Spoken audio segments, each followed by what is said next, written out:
Dames en here, seuns en dogters, welkom terug by Wiskunde in Woede. Hierdie is episode 41 en in hierdie episode kyk ons na wat is die kleinste gemeene veelvoud. Weer 'n keer mense, asseblief. Hierdie episodes is in volgorde.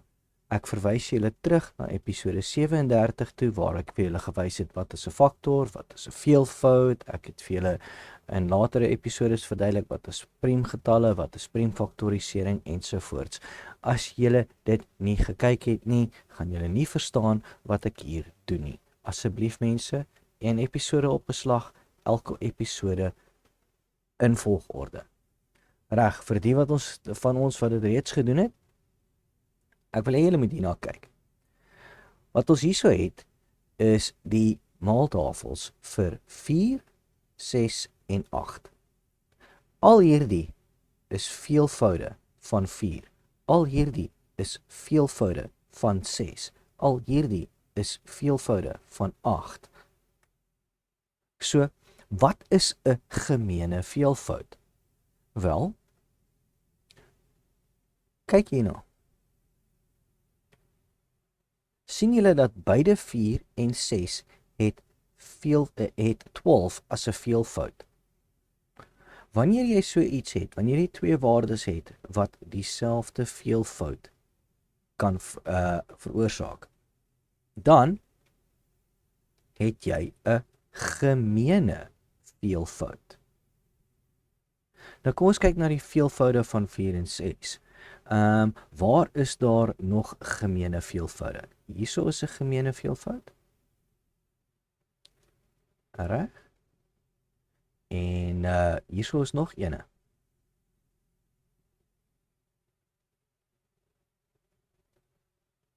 So 4 en 6 het 3 gemeene veelvoude. En watter een is die kleinste?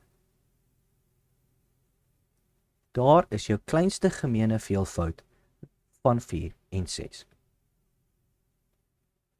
Kom ons kyk 'n bietjie na 8. Kom ons kyk wat se veelvoude is hierso wat 4, 8 en 6 bevat.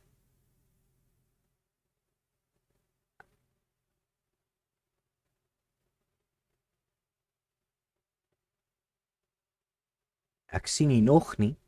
So daai is die kleinste gemeene veelvoud tussen 4, 6 en 8.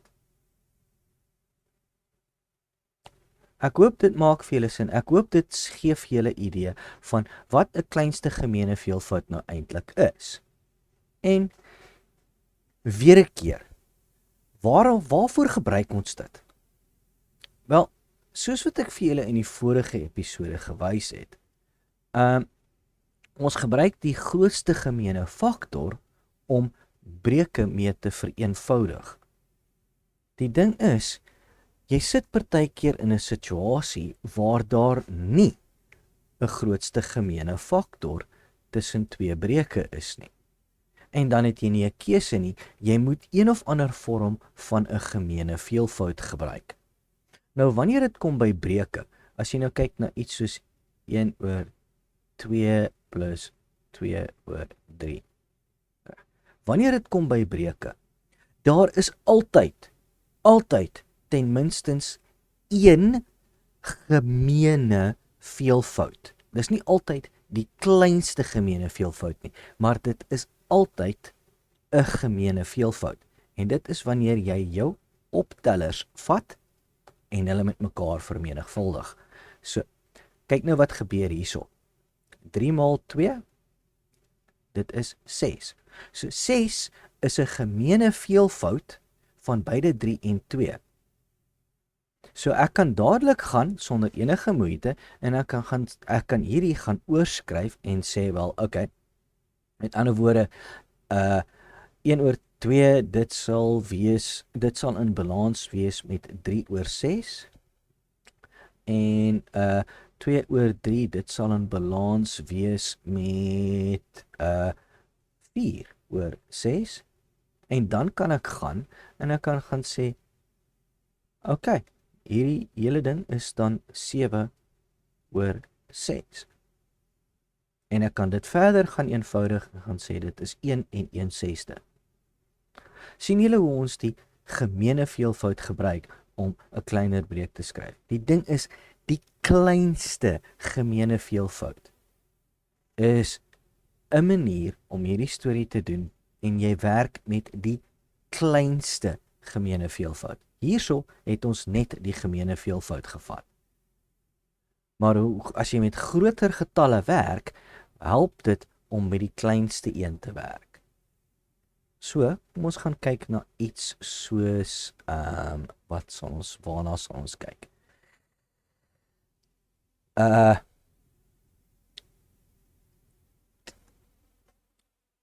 6 en 14. Reg, so kom ons sê ons het 2/6 en 3/14. Reg? So die eerste ding wat ons hierso doen, is ons gaan doen ons priemfaktorisering, net soos wat ons gedoen het in grootste gemeene veelvoud. So ons gaan kyk na 6. Wat is die priemfaktore van 6? Dit is 2 en 3. Met ander woorde, priemfaktorisering van 6 is 2 maal 3. Wat is priemfaktorisering van 14? Wat is die priemfaktore? Dit sal wees 2 en 7. So 14 is 2 maal 7. Maar hier is die verskil wanneer ons werk met kleinste gemeene veelvoud. Ons sluit nie enige van ons priemfaktore uit nie. Ons vat almal. Reg? So ons weet daar ons priemfaktore tussen 6 en 14 is 2, 3 en 7. En jy vat hulle soveel keer as wat hulle die meeste kere voorkom. En in die geval kom 2 net 1 keer voor in elke faktorisering. So daar is, ons skryf hom net 1 keer neer. 3 kom 1 keer voor, ons skryf hom net 1 keer neer. 7 kom 1 keer voor, ons skryf hom net 1 keer neer. En daar is ons priemfaktorisering. Daar is ons berekening om die kleinste gemeene veelvoud van 6 en 14 te kry. En dit gee vir ons 42. Nou kan jy hierdie breuke gaan oorskryf in terme van 42stes en ek gaan nou nie die wiskunde doen nie, ek gaan nou so 'n bietjie kroek en na notas kyk hierso, maar daarso het ek nou 14 42stes en hierso het ek 9 42stes en dit is 23 42stes. Met ander woorde, hierdie hele besigheid kan ek nou gaan oorskryf as 'n enkele breuk. Ek gaan nog een voorbeeld doen hierso. Kom ons gaan kyk na 5 en 8. Ja, ek dink 5 en 8 mag dalk werk. Reg. So, kom ons kyk na 2/5 en 6/8. Nou gaan doen ons priemfaktorisering. Ek moet dalk hierdie vir julle doen, dat ek so maak. Soos in die vorige video. Vat hierdie. Reg? Dis hoe jy jou kleinste gemeene veelvoud kry. So, ons volg die stappe. 1, ons gaan doen ons priemfaktorisering vir 5 en 8. Daai gaan doen ons nou. 5 is klare priemgetal. So 5 is die priemfaktorisering van 5. Wat van 8? Kom ons gaan kyk. Dit sou wees 8 2 2 en 2. So 8 se priemfaktorisering is 2 maal 2 maal 2. En nou vat ons het ons priemfaktorisering gedoen. Nou vat ons al die faktore. Daar is 2 en 5. En ons vat hulle soveel keer as wat hulle die meeste voorkom in een van ons faktoriserings. Daar sou kom 2 3 keer voor, so ons moet hom 3 keer vat. Reg. En dit gee vir ons 40. So die kleinste gemeene veelvoud van 5 en 8 is 40. En nou kan ons hierdie breuke gaan oorskryf. 2/5 is in balans met 16/40, want 5 maal 8 is 40 en 2 maal 8 is 16. Reg? En hierso weer 'n keer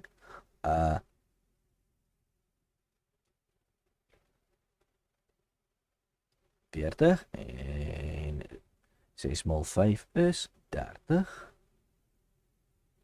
En nou kan jy gaan en jy kan gaan sê, okay, so daai is in balans met 46/40. En as jy dit nou moet vereenvoudig, dan kan jy dit gaan skryf as 1 en 6/40. Daar het ons nou 'n gemengde getal. En dit kan jy nou verder vereenvoudig as 1 en 3/20. Nou weet julle wat 'n kleinste gemeene veelvoud is. Julle verstaan wat dit veronderstel is om te doen vir jou.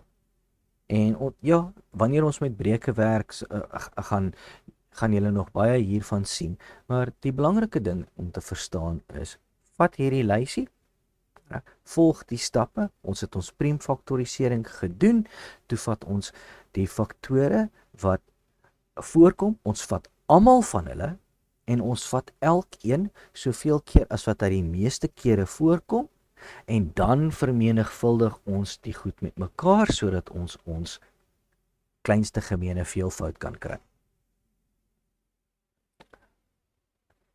Sien julle dat die kleinste gemeene veelvoud en uit die vorige episode uit die grootste gemeene faktor alles gebaseer is op priemfaktorisering. Reg? As sê. Nou weet julle waar dit vandaan kom, en as julle al die episodes gevolg het, weet julle nou wat hier aangaan. Reg? Ek sien julle in die volgende episode. Totsiens.